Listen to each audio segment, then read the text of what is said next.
제가 메달을 따보기는 했지만 이렇게 공개를 하는 것도 처음인 것 같아서 또 다른 느낌의 설레임이 있는 것 같습니다.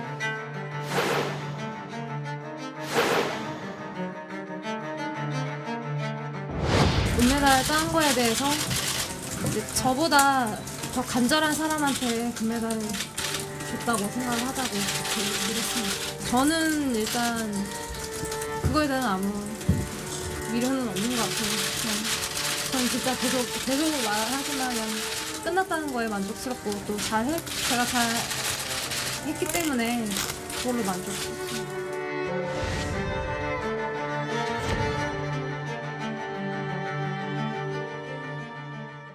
이게 지금 스포츠계 파장이 좀 있습니다. 기억을 좀 되돌려 보면요. 피겨 여왕 김연아 선수 밴쿠버 올림픽에 이어서 피겨 2연패를 노리긴 했었는데 당시 2014년 소치 동계올림픽 당시에는 홈 텃세에 밀려서 아쉽게 은메달에 그쳤던 게 있습니다. 그런데 당시 금메달을 땄던 소트니코바가 자기가 1차 도핑 검사에서 양성 반응이 나왔다. 그러니까 약물로 금메달을 딴 거 아니냐 이런 정황을 본인 스스로 얘기를 했네요. 이게 이제 2022년 우리가 알고 있는 베이징 동계올림픽 때 이제 똑같은 러시아 선수가 이제 그 약물로 인해서 문제가 발생하는 과정에서 지금 소트니코바가 그러니까 유튜브에 나와서 저런 이야기를 하는 거예요. 나 그때 1차 약물에 지금 도핑에 걸렸는데 이거 2차 때 그게 표시가 안 나서 정말 다시 나오지 않아서 별반 문제가 없어 정말 다행인 것 같아 라고 하는데 저기의 단어의 맥락을 보면 그러면 1차는 도핑이 나왔는데 왜 2차까지 갖는 게 음성이 나왔느냐라는 게 전혀 나와 있지도 않고 결과가 두 번째 때는 왜 바뀌었는지 바뀌었는지 그리고 더 중요한 건 저게 문제가 없으면 해당 영상 자체가 삭제 안 되고 그냥 남겨져 있어야 되잖아요. 그리고 저기에 대한 갑론을박이 있어야 되는데 그게 삭제되는데 기억나시나요? 2014년에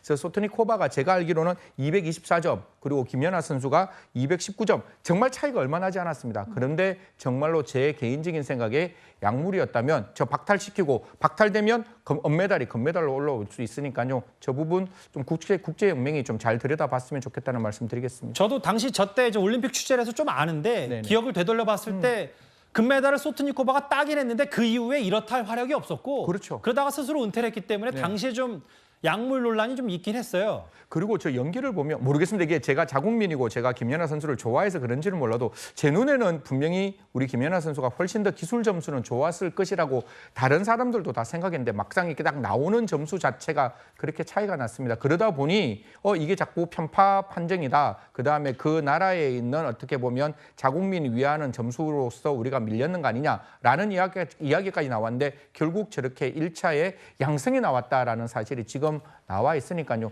분명히 그 당시에 약물에 문제가 있다면 국제연맹에서는 엄혹하게 그리고 엄중하게 이 사건 들여다봤으면 좋겠습니다. 그러니까 제일 중요한 부분을 마지막에 말씀하셔서 이게 물론 그런 만약에 약물이 진짜 맞다면 본인 얘기대로 빼앗긴 금메달을 김연아 선수가 되찾아와야 되는데 문제는 피겨 연맹 자체가 러시아 입김이 상당히 세니까 이게 가능하겠냐 뭐 이런 얘기도 좀 있어요. 이게 대한민국 문화체육관광부가 해야 할 일 아니겠습니까? 정말 체육부가 존재하는 이유, 우리가 문화와 체육과 관광을 이야기하면 체육부가 이 사실을 안다면 이거는 진짜 정식적으로 항의를 해야 되는 거고 대한민국 G8에 해당되는 국가입니다.